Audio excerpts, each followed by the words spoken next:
Bob Crossan, Senior Managing Editor of Water and Waste Digest, and joined today with me is Dr. Majid Khan. He is the GLWA Director of Wastewater Operations and also our 2022 Industry Icon.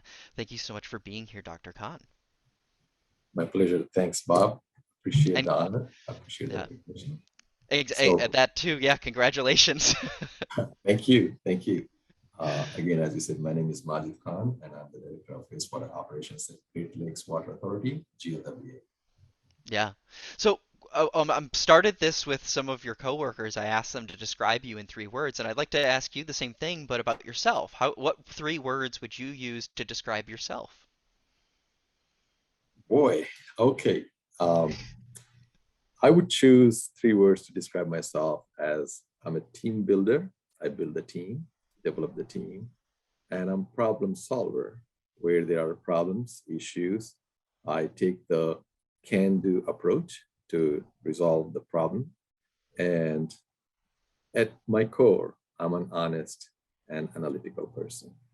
hmm Yeah, honesty I think was a big it seems to be an undercurrent of all the words that were used. A lot of words like kind.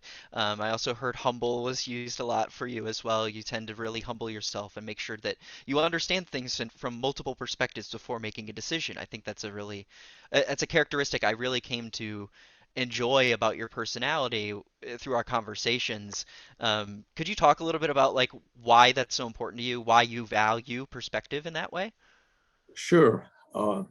We all know we work in different fields, different career goals we have, and life is too busy. But I firmly believe that you need to be a good listener first. If you ever want to solve the problem, if you ever want to find solution to an issue, first you need to be, first and foremost, you need to be a listener. Listen and understand. When you're dealing with people, listen and understand their perspective, where they're coming from. If you're trying to resolve a problem, an issue, whether it's wastewater treatment, water field, whatnot, right? Try to listen to the other person, what they're describing, what they're facing. So first listen, understand, then you can hopefully make some suggestions and come up with some solutions. So in our daily life, fast pace, sometimes folks tend to forget about that importance of listening and understanding others. So I think in my conversations, in my dealings in life and at work, I try to listen and understand. Then I try to suggest something. Hopefully that would work for all of us. So hmm I think it's very important listening. Yeah. One of the other things we had talked about before, too, just kind of pivoting to a different topic, is the importance of coming to work every day. You placed a lot of emphasis on that or through the course of the pandemic, and you talked about wanting to be an example, being a role model. What is could you describe that side of things, but also could you talk about like what about the job actually interests you and makes you want to come to work every day as well? Sure. As you described, two prongs to that. Number one, if I'm in charge of a team, if I'm leading a group of folks, right, I need to, the best example is to show by what you're asking others to do by yourself, right? So if you expect others to come to work on site daily, I think it is very important for you to show up to work on site every day so that you're leading by example. And that has a lot of value. When folks see that, um, they recognize that, right? I have the ability to work remotely from home. I had that throughout this pandemic. I still have it, but my team, most of them, they do not. So when I expect them to be on site, then I think it is important for me to show that I support them. I am with them, right? It's a moral support. It's a uh, being available is also leading by example. So that is important. And the second is what brings me to work is every day is when you interact with people, you listen to their conversations, you listen to their issues that they are facing with, and you have multiple opportunities to engage folks and come up with solutions. So my job is not, I'm working on a single project that I can sit at home and complete that project and move on to the second one. My job involves me with multiple things at the same time. So I need to be available and engaged and understand. And then again, like I said in my first point, lead by example. So I think those are the important things which bring me to work on site. Hmm. Well, and one of the things that I noticed too is that you kind of came up through the ranks. So you've been through a lot of the positions of the people that you're supervising. So you understand almost firsthand what they go through on a regular basis, and that's given you a lot of opportunity for mentorship. Why is that so valuable to you too? Because it sounds like you have a really great relationship with your employees and the people that work for you. True, correct. So yes, I started almost 26 years ago as junior chemist. Hmm. And I came up through the ranks as junior chemist, then became first line supervisor as senior chemist, worked in operations as shift supervisor, manager, and now I'm working in the role of director of operations. So to me, title is something humble me. The higher the title you get, I think you need to become, you need to get more humility in you. You need to be more closer to people and make efforts to be approachable because um, at least for some folks, when you have higher title, they think that you're not approachable, and or there may be a reluctance to for them to reach out to you. So you need to make extra efforts to be available and approachable to the team. I put myself, and I can think when I was junior chemist, if I wanted to talk to a director in operations, that would intimidate me a little bit, and especially if the director is not engaging, not be available to you. It's just like big deal. I'm not going to go to his office and make an appointment and try to talk to him or her about the issues that I have or my team has. So I think it is responsibilities on the person who holds the higher title to make themselves available, approachable to the team members that they are supervising. So that opens the channel and that opens the doors. And as you engage the team, you come up with better solutions. A person who is in an entry level position sometimes can come up with a brilliant idea. So it's all about roles. Titles just give you the roles, what you're doing. So to do my role the best way possible is to engage everyone from bottom up. So that's why I try to make extra effort to engage myself with the team and keep the approachability or the open door policy. Hmm. Was that a lesson that you learned over time, or were there other lessons that were of greater import to how you've grown as a worker, a coworker, a friend, and an employee? So there were some experiences that I had over my career working for the city of Detroit Water and Sewage Department first, and then transitioning into Great Lakes Water Authority. So over the span of 26 years, I have seen different kind of executives. And when I saw someone that I did not like that approach, I, I thought myself that if I ever had that opportunity or if I grow into that role, I should not be behaving like them, right? So which I did not like. I do not do that because I know someone else who are in my shoes 20 years ago that I was, they are not going to like that either, right? So those are the experiences. And then I also had role models or good examples that I have seen. And I learned those too. I'll tell you one example. There used to be a chief switch plant engineer, which is person in charge of the facility here. I was junior chemist, and she was at the time chief switch plant engineer. She was the chief. So there was one time I went to a restaurant to pick up an order to take the food home. And I did not see her. She was in the restaurant having meal with her parents, enjoying a meal evening with her parents. Out of nowhere, I heard my name. Someone called me, right? I turned and there she was calling me to come to her table. And when I went, approached her, and she greeted me, and then she introduced me to her parents, that this gentleman, this Majid Khan, he's a very good chemist, works at my workplace. We are team members, we work together. So that taught me too, right? If the role is, or the title is a higher title, lower title. This is not like that. It's just the roles and responsibilities. Every role has significance. So someone at that higher title took the time to call me and introduce me to her parents. That was a good lesson that I learned. So uh, uh, I always tell folks, observation is the best teacher that you can ever have in your life. Observe things, keep your eyes and ears open. Experiences in life teaches you.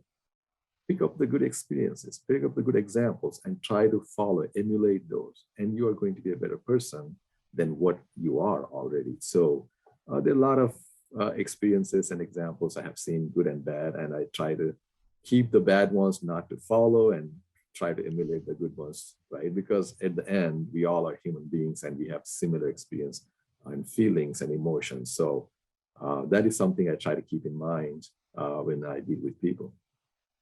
Hmm.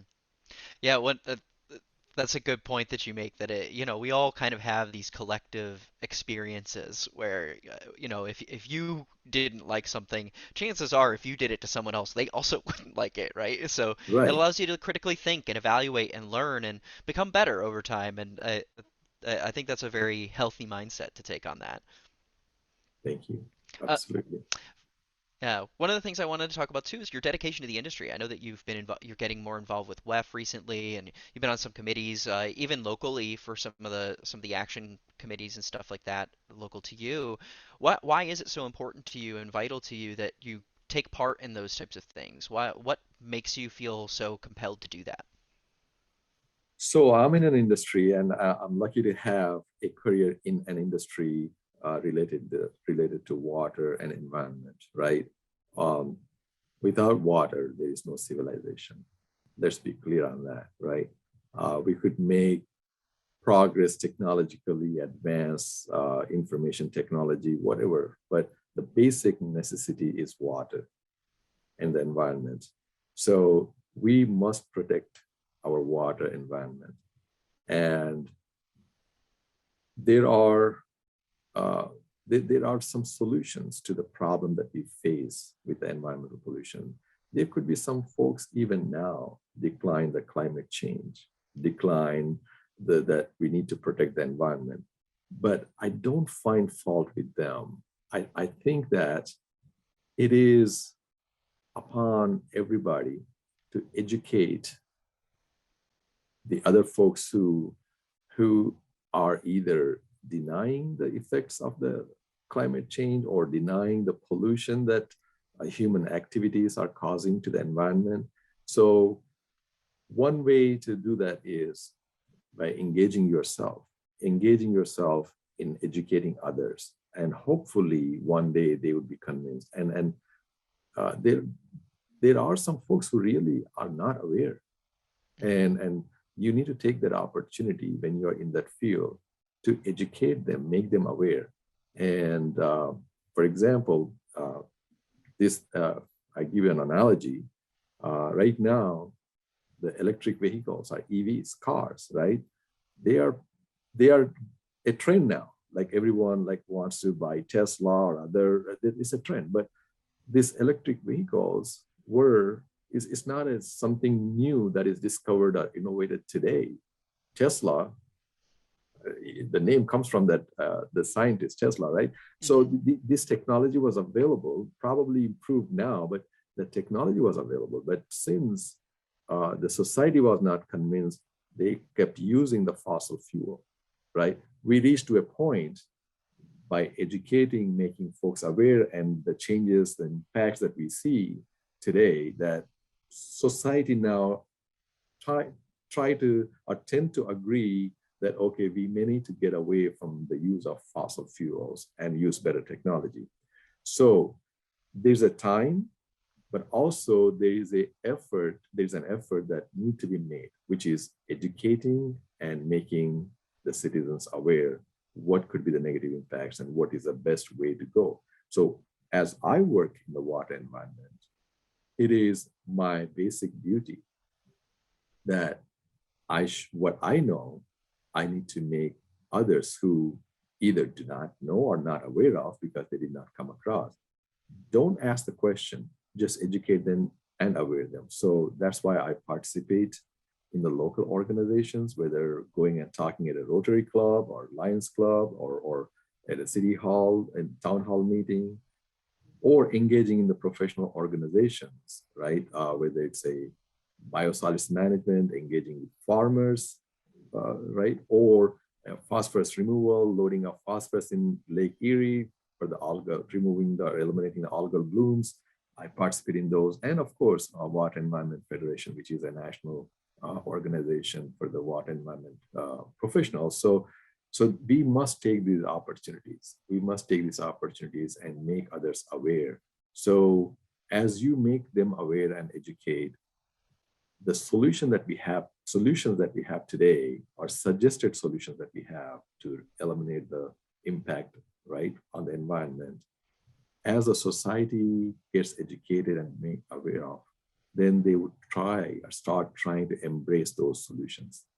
If 30 years ago, if someone would have said, stop using the fossil fuel, majority of them would have opposed that idea. And that's why that EV technology did not improve. But today, they are listening, they are embracing, right? You have the charging stations, you have electric vehicles. So it is a continuous process. The solutions scientifically can be found, but in society, those solutions would be embraced only when the society is convinced. And the one best way to convince is educating and making the society aware of what would be the negative impacts of pollution, and how if we don't have the safe water environment, it's going to have negative impact on even on the civilization, right? So for those reasons, one should who are in the field of water environment should engage themselves and educate and make folks aware so that they can embrace the suggested solution that scientists come up with. Hmm. Yeah, it's a matter of stewardship, right? It's about Correct. being a good steward, an environmental steward, and an industry steward too. And now, I mean, as an industry icon, you kind of are that too. And I mean, to that point, what does it mean to you to be for us to give you this title of industry icon? What does that mean to you? How do you feel about that? So uh, I feel honored and I'm humble more, as I said, with this recognition. But it also a milestone in my career that something that I have been doing um, is recognized. I was not doing this for recognition or for receiving any awards or icons, right? But it helps. It encourages. It encourages you that, well, what you're doing is the right thing, and it is being recognized. So it is encouragement. I mean, I'm honored, I'm humble, but it is, again, I must agree that it is encouragement. So it motivates you more. It makes you do what you're doing with more vigor and with more passion. So I appreciate that recognition, and it certainly motivates me and helps me in what I'm doing. Yeah. Well, congratulations. We think we made the right choice in naming you the industry icon this year, and I've really enjoyed my conversations with you so far, and I'm looking forward to future ones as well. Thank you. Thank you. Sure. And for everyone who's watching, check out the description below. We have some links to some of our other industry icon resources there. We have a video essay on Majid Khan with some of information from some of his coworkers, as well as an article. So check him out down below. And once more to you, Majid Khan, thank you so much for taking the time with me to talk about this. Thanks, Bob. Appreciate it.